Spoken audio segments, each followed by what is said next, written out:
bom dia para você que nos acompanha. Pode chegar, seja muito bem-vindo a essa edição. Nós estamos ao vivo, agora são 8h31 pelo horário de Brasília. Te faço um convite. Vamos juntos começar esse dia bem informados? A partir de agora, você confere as notícias do Brasil e do mundo desta quarta-feira. Vamos aos destaques. Lula se reúne com chefes dos poderes em Brasília para tratar da transição. Auxílio Brasil de R$ 600 e reajuste do salário mínimo estão entre as pautas urgentes. São Paulo registra a primeira morte pela subvariante BQ.1 do coronavírus. A gente mostra também como está o início da apuração das midterms, das eleições de meio de mandato americanas. Republicanos lideram a disputa pela Câmara. E você vai conferir quanto vale o Fortune Pink, um diamante extremamente raro que foi leiloado em Genebra, na Suíça. Tudo isso a partir de agora. O presidente eleito Luiz Inácio Lula da Silva cumpre hoje uma intensa agenda de compromissos em Brasília. Lula tem encontros marcados com os presidentes da Câmara, do Senado e do Supremo Tribunal Federal. E o principal assunto será a mudança do orçamento para 2023. Vamos conferir. Esta é a primeira visita do presidente eleito à capital federal desde as eleições. Ele retorna a São Paulo na quinta-feira. Lula se encontrará com os chefes dos poderes legislativo e judiciário. O primeiro encontro será com o presidente da Câmara dos Deputados, Arthur Lira, logo pela manhã. Em seguida, o futuro chefe do Executivo irá almoçar com o presidente do Senado Federal, Rodrigo Pacheco. As duas reuniões serão realizadas nas respectivas residências oficiais da Câmara e do Senado, no Lago Sul. Mais do que uma visita institucional, Lula deve tratar com os congressistas das agendas prioritárias de seu governo para o próximo ano. O principal assunto em pauta será a mudança no orçamento para 2023, a fim de garantir o cumprimento das promessas de campanha do petista. Lula vai discutir com os dois presidentes qual o melhor caminho para garantir a manutenção do Auxílio Brasil em R$ 600 e o aumento real do salário mínimo. O teto orçamentário é o maior obstáculo e há duas alternativas para resolver o problema: editar uma proposta de emenda à Constituição, uma PEC, ou medida provisória. Por fim, o presidente eleito seguirá para o Supremo Tribunal Federal, onde se encontrará com a presidente da Corte, Rosa Weber. E o objetivo, seguindo interlocutores do partido, é fortalecer os laços entre executivo e judiciário.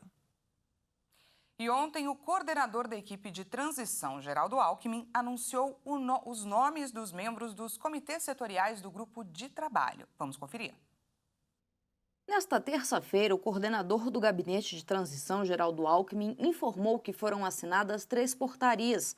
A primeira institui o Gabinete de Transição, a segunda designa os coordenadores e a terceira solicita ao Tribunal de Contas da União cópia dos relatórios de tomadas de contas, auditorias, inspeções e outros documentos que vão ajudar no trabalho do Gabinete de Transição. Alckmin também detalhou a estrutura da equipe. São 31 grupos técnicos de estudo sob o comando de 3 principais coordenações. O economista e ex-ministro Aloysio Mercadante será o coordenador do grupo técnico. O ex-deputado Floriano Pesaro é o coordenador executivo e a presidente do PT, Gleisi Hoffmann, fará articulação política. Também farão parte do grupo de trabalho Simone Tebet, ex-candidata à presidência pelo MDB, que cuidará da assistência social junto com Márcia Lopes, ministra Tereza Campelo e André Quintão.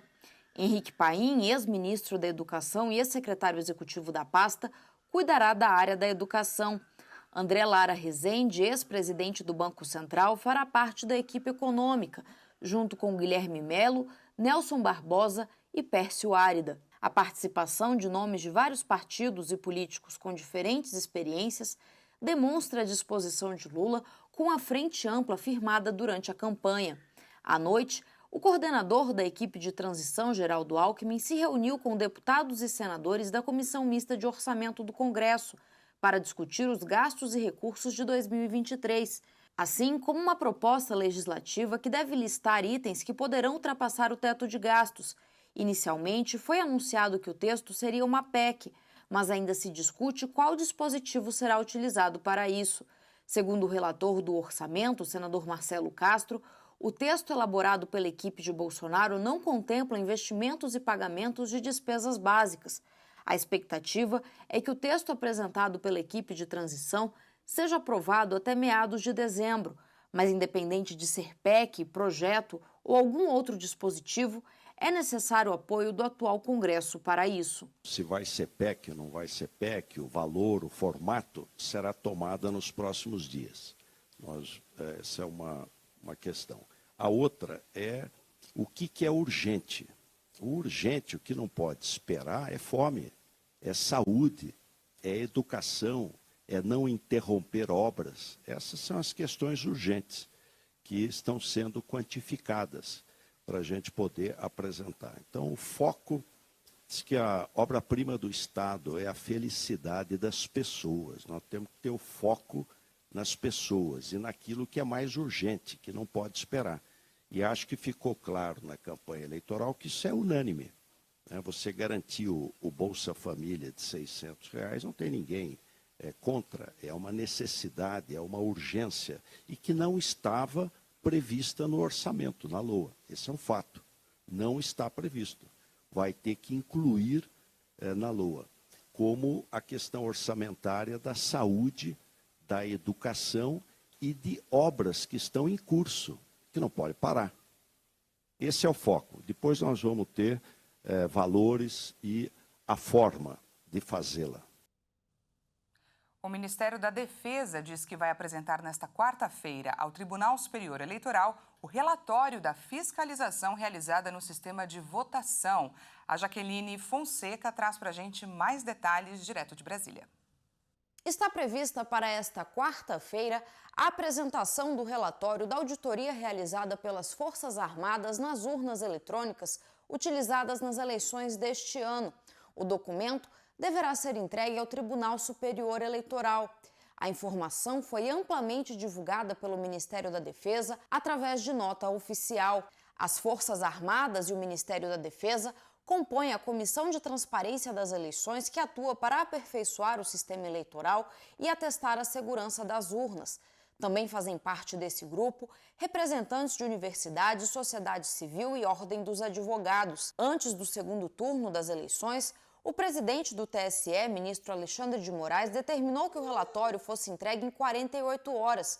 O TSE ainda não se manifestou sobre o anúncio do Ministério da Defesa. Na semana passada, a missão de observação eleitoral da Organização dos Estados Americanos, OEA, que acompanhou as eleições deste ano aqui no Brasil, emitiu relatório informando que, mais uma vez, as urnas eletrônicas se mostraram eficazes e seguras, divulgando resultados rápidos e sem contratempos. O relatório de auditoria realizado pelo Tribunal de Contas da União também não detectou divergências. De Brasília, Jaqueline Fonseca. A Câmara dos Deputados aprovou o texto base do projeto que cria o Código de Defesa do Contribuinte. Os deputados analisam ainda os destaques que podem alterar pontos da proposta que valoriza os chamados bom pagadores. O projeto depois segue para a avaliação do Senado. Foram 301 votos a favor e 106 contrários. A proposta estabelece, por exemplo, que a categoria de bom pagador seja usada para a concessão de descontos e de condições mais favoráveis à resolução de litígios fiscais. Os processos administrativos dos bons pagadores, bem como a devolução de créditos desse contribuinte, também devem ser priorizadas. O texto base da proposta, que institui o Código de Defesa do Contribuinte, vai incluir direitos e deveres do contribuinte perante as fazendas públicas, incentivando o bom pagador por meio de redução de multas. De acordo com o substitutivo, vai ser oferecido um desconto regressivo de até 60% sobre as multas e juros de mora para incentivar o contribuinte a quitar voluntariamente o débito. Agora a gente muda de assunto para falar sobre a primeira morte pela subvariante da Ômicron, BQ.1, que já foi confirmada em São Paulo. A Ômicron é a variante prevalente nos casos de Covid aqui no Brasil, mas essa nova subvariante foi descoberta nesses últimos dias. As secretarias Municipal e Estadual de Saúde de São Paulo confirmaram 2 casos da subvariante BQ1 da Ômicron, que é uma variante do coronavírus na capital paulista. Um dos pacientes morreu no dia 17 de outubro. A vítima é uma mulher de 72 anos que sofria de diversas comorbidades e fazia parte do grupo de risco para a doença. Ela ficou internada no Hospital São Paulo de 10 a 17 de outubro. Também enfrentava problemas cardíacos e úlceras infectadas. Apesar de a internação ter acontecido na capital, ela era moradora da cidade de Diadema, na região metropolitana. O outro caso se deu em um homem de 61 anos, com o início de sintomas no dia 7 de outubro. Ele cumpriu o isolamento e não teve mais complicações. No Brasil, o primeiro caso se deu no estado do Amazonas, mas já há registros no Rio de Janeiro e no Rio Grande do Sul. Esta subvariante da Ômicron tem sido registrada em muitos casos da Europa e dos Estados Unidos. Ainda não há informações se a BQ1 é mais letal ou transmissível. As orientações para se evitar o contágio são as mesmas para as outras variantes. Manter as mãos higienizadas, o uso de máscaras em ambientes de grande circulação de pessoas e pouca circulação de ar e manter a vacinação em dia. A Secretaria da Saúde lembra que atualizar a condição vacinal é a melhor forma de proteção da Covid e de suas variantes. A gente vai para um rápido intervalo e na volta a gente fala sobre as midterms, que são as eleições de meio de mandato americanas. Republicanos lideram a disputa pela Câmara. E você vai conferir o quanto vale o Fortune Pink, um diamante extremamente raro que foi leiloado em Genebra, na Suíça. Nós voltamos já!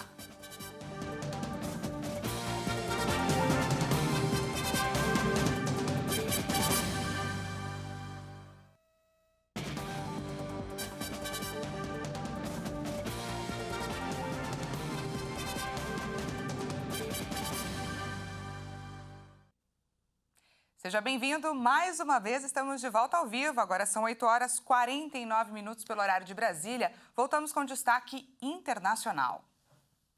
As primeiras projeções das eleições dos Estados Unidos indicam que os republicanos devem controlar a Câmara dos Deputados. Para o Senado, a situação ainda está indefinida. Como a apuração dos votos é manual, a divulgação do resultado final deve demorar. As urnas começaram a ser fechadas por volta das 22 horas no horário de Brasília. Os primeiros estados a encerrar a votação foram Indiana e Kentucky. O fechamento total aconteceu por volta das 3 horas da madrugada, hora do Brasil, com o término do processo eleitoral nas Ilhas Aleutianas e no Alasca. Os eleitores votaram para a escolha de 435 deputados da Câmara e 35 de 100 senadores, além de 36 governadores e todas as câmaras locais. Com o fim da votação, começaram a sair as primeiras projeções de resultados na imprensa americana. O New York Times previu no começo da apuração que os republicanos vão passar a controlar a Câmara dos Deputados nos Estados Unidos, que lá são chamados representantes. O Senado, no entanto, eles não conseguem prever, mas há uma leve tendência de permanecer sob controle dos democratas. Entre os governadores já anunciados como eleitos estão a ex-secretária de imprensa de Donald Trump, a republicana Sarah Huckabee Sanders, que venceu no Arkansas, e a democrata Maura Healey, em Massachusetts. Na Flórida, o republicano Ron DeSantis foi reeleito governador.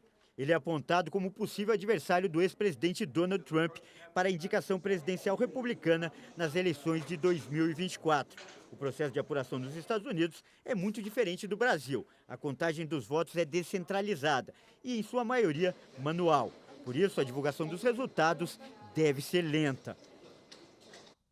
E esses resultados mostram uma vantagem da oposição ao atual presidente Joe Biden. Uma pesquisa nacional realizada em meio à eleição mostra que mais de 2/3 dos eleitores não querem que Biden concorra à reeleição em 2024. A Conferência das Nações Unidas sobre as Mudanças Climáticas, a COP27, que acontece no Egito, entrou em seu 3º dia. E o destaque do evento foi o discurso do presidente da Ucrânia, Volodymyr Zelensky. O presidente falou por vídeo. Nele, ele afirmou em seu discurso que a guerra com a Rússia, iniciada em fevereiro deste ano, trouxe à tona uma série de questões urgentes para o planeta. Zelensky destacou que o conflito com os russos desencadeou uma crise energética global, destruiu florestas, agravou a fome e colocou o mundo à beira de um desastre nuclear, referindo-se à tomada da usina de Zaporizhia, a maior da Europa. Também tiveram início as palestras no pavilhão brasileiro na conferência. O país será representado na semana que vem pelo atual ministro do Meio Ambiente, Joaquim Leite. E a Agência Europeia do Meio Ambiente alertou nesta quarta-feira que mais de 90 mil europeus podem morrer por ano devido às ondas de calor que atingem o continente. Sem medidas de adaptação, sob um cenário de aquecimento global de 3 graus em 2100, 90 mil europeus poderiam morrer por ondas de calor todos os anos, informou a agência. Com o aquecimento de 1,5 grau, meta do Acordo de Paris, esse número cai para 30 mil mortes por ano, indica o relatório. Entre 1980 e 2020, 129 mil europeus morreram de calor, com uma forte aceleração no período recente. A combinação de ondas de calor mais frequentes com o envelhecimento da população e o aumento da urbanização está tornando os europeus mais vulneráveis às altas temperaturas, em especial no sul do continente, segundo a Agência da União Europeia. E nessa quarta-feira, mais um anúncio de disparo de míssil balístico pela Coreia do Norte foi emitido pelo Japão e pelos sul-coreanos. Enquanto isso, o lado sul afirmou ter identificado partes de um míssil da era soviética nos destroços de um lançamento anterior. A Guarda Costeira do Japão disse que o míssil balístico dessa quarta-feira parece ter caído no mar minutos depois que o lançamento foi relatado e o governo, além de ter condenado o disparo, também apresentou um forte protesto contra a Coreia do Norte por meio de canais diplomáticos. Desde a semana passada, uma série de disparos tem aumentado a tensão na região. O Estado-Maior Conjunto de Seul detectou o uso de um míssil antiaéreo originalmente projetado pela União Soviética, semelhante aos utilizados pela Rússia na guerra contra a Ucrânia. O Ministério condenou o lançamento do míssil na época, chamando-o de violação de um pacto militar intercoreano de 2018, que proíbe quaisquer atividades que alimentam as tensões nas fronteiras.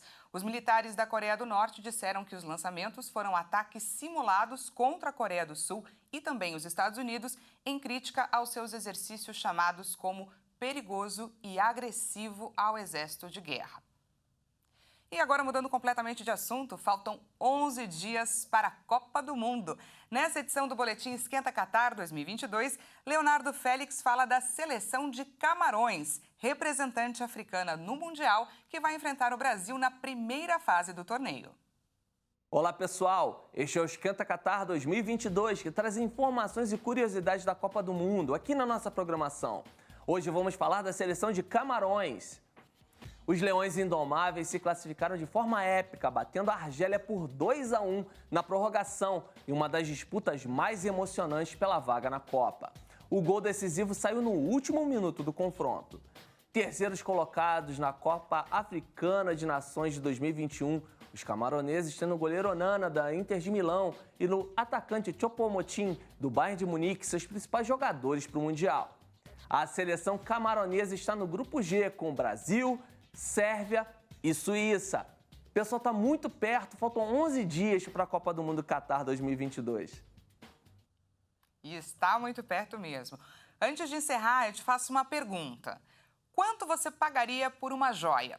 Um anel de diamante rosa foi leiloado ontem por um precinho camarada, 28 milhões e meio de dólares, o equivalente a pouco mais de 146 milhões de reais. Vamos conferir. O leilão foi realizado em Genebra. Segundo a casa de leilões Christie's, a gema é o maior diamante em forma de pera neste tom de rosa que já foi leiloado. Pesa exatamente 18,18 quilates, número considerado favorável na Ásia, segundo a casa de leilões. O leilão durou 4 tensos minutos e começou em 17 milhões de francos suíços. A joia foi disputada entre 3 licitantes que participaram por telefone. Vamos gastar 146 milhões de reais em 4 minutinhos. Essa edição fica por aqui. Muito obrigada pela sua companhia. Às 10 horas, Patrícia Velenic chega com mais informações. E à 1 da tarde, eu e ela esperamos por você. Até lá!